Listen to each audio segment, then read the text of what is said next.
Well, folks, we've been talking a lot about the decline of religion in America and its absolutely deleterious effect on the American body politics, on citizenship, on our children. Joining us on the line to discuss is Bishop Robert Barron. He's Bishop of the Diocese of Winona, Rochester in Minnesota, and the founder of Word on Fire Catholic Ministries. You've seen him on the show before. He has a brand new book out also called Light from Light, a study on the Nicene Creed, and he's here to discuss what for Christians is Holy Week. Bishop Barron, thanks so much for joining the show. Really appreciate it.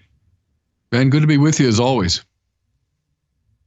So let's talk, obviously, about where we are in the calendar for Christians.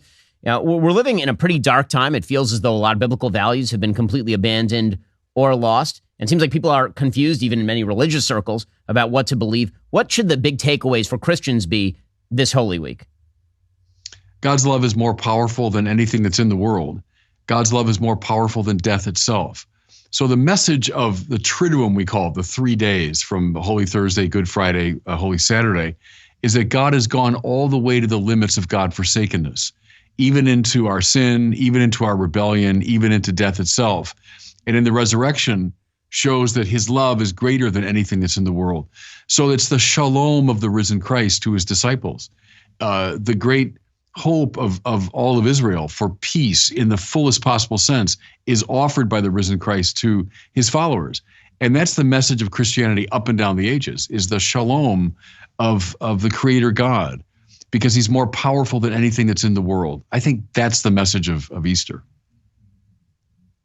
And one of the things that we are seeing right now is sort of this twofold divide that's happening in the American body politic with regard to religion. And both of them are a problem. One of them is obviously the complete abandonment of religion. The amount of secularization of American society is truly disturbing. Fewer people than ever going to church. Fewer people than ever going to synagogue. I mean, that is obviously having deleterious effects. The other thing that we're seeing is the abuse of religion by, again, I think sometimes both sides of the political aisle in order to push forward a political agenda. In what way should people properly approach their religious practice and their creed when it comes to bringing that creed to the world? Well, I think what you said first is extremely important. There's a tight correlation, I think, between the disaffiliation from religion and these spiking numbers we've seen, especially in young people, of depression, anxiety, suicidal tendencies. You know, the new atheist appeared, about 20 years ago? And the message of, we come from nothing, we go back to nothing, there's no objective meaning, life is without purpose. Well, young people took that in. And believe me, they were evangelized by these people. They were very effective evangelists for their perspective. Young people took it in and all right, in your face to religion. But what's the upshot of that? A completely nihilistic view of life. Of course, numbers of depression, anxiety, and suicide are spiking. Of course they are. So that's the very existential consequence of disaffiliation from religion. So first of all of us religious people, I think, have to redouble our efforts to announce the word of the Lord to the world. And there is a hunger for it. I know that's a bit of a cliche, but I'm with St. Augustine. Our hearts are restless till they rest in God. And that's grounded in the Psalms and the Old Testament. So only in God is my soul at rest.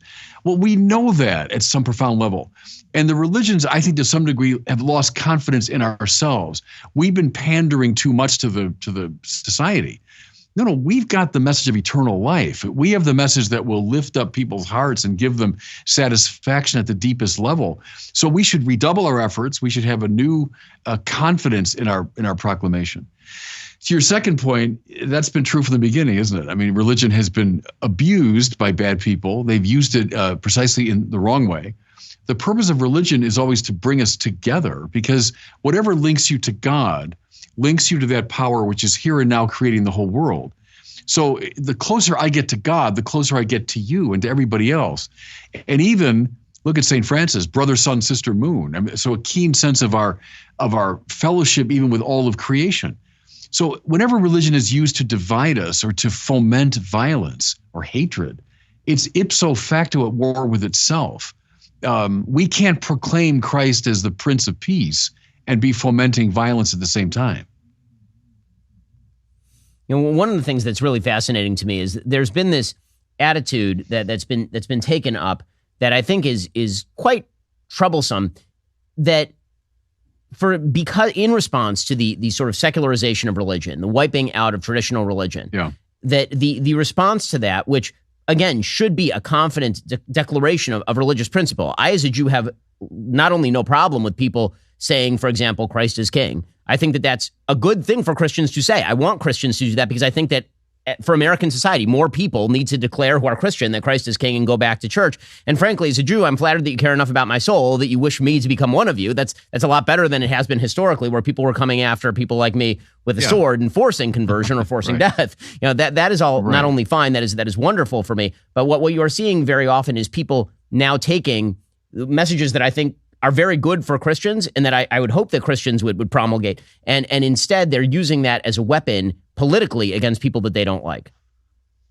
Yeah, and the kingship of Christ is very interesting because a lot of Christian proclamation is ironic in a way. So the very fact that the first evangelist is Pontius Pilate, who puts on the cross of Jesus the sign, Jesus Nazarenus Rex Judaeorum, Jesus of Nazareth, King of the Jews. And he puts it into three languages of that time and place, in Greek and Hebrew as well. And so he means it as a bit of mockery, but in fact, it makes him the first evangelist. He's declaring to the world the kingship of Jesus.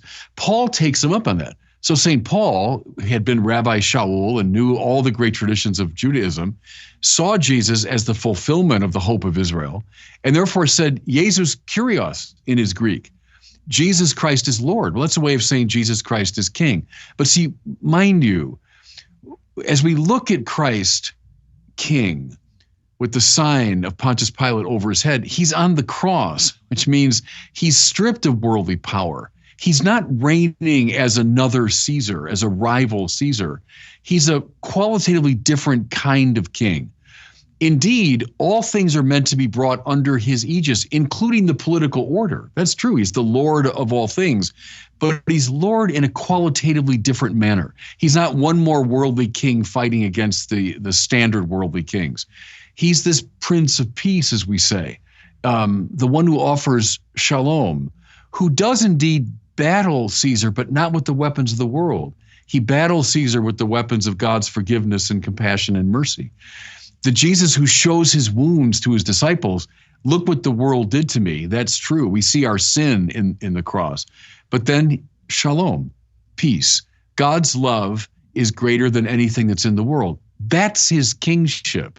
So in the measure that it's being used to divide and to foment hatred, and as you say, it has been misused over the centuries in a violent way, that's always repugnant to the deepest purpose of Christianity. So one of the things that you've been talking about a lot is what you call the re-Judaization of Christian learning and Christian faith, the reconnection with the Old Testament, because after all, Jesus was a Jew, and not only was a Jew, was a practicing Jew. So obviously this week, it very often the Hebrew calendar correlates with the non-Hebrew calendar, with the secular calendar. It doesn't this year because of a weird kind of quirk in the Jewish calendar. So usually Passover, Pesach, and Easter fall during the same exact time period. Mm-hmm. They happen not to this year. But obviously, when you're celebrating Holy Week, one of the things that you're celebrating is historically Passover, because the Last Supper was, of course, a Passover dinner. Right. And you won't get anything about Jesus without getting the Old Testament. As Paul said, he's the yes to all the promises made to Israel. That means if you don't get Israel, you won't get him. And one of the problems, Ben, I think we've talked about before, is when you divorce Jesus from Judaism, he turns into a teacher of timeless truth. He turns into a bland sort of moral exemplar. And that's what the liberal culture often wants him to be. He becomes a rather harmless figure. I can take him or leave him. He's very interesting, but so is Confucius, and so are, but the Jesus who is grounded in Israel, who comes up out of Israel and is appreciated by the first Christians as the fulfillment of Israel, fulfillment of temple and Torah and prophecy, covenant. So when Jesus says at the Last Supper, this is the chalice of my blood, the blood of the new and eternal covenant, well, he's citing Jeremiah 31:31. The days are coming when I will make a new covenant with the house of Israel, and I will write my law on their hearts. Well, see, we Christians tonight, as I record these words, it's Holy Thursday, and we celebrate the Eucharist.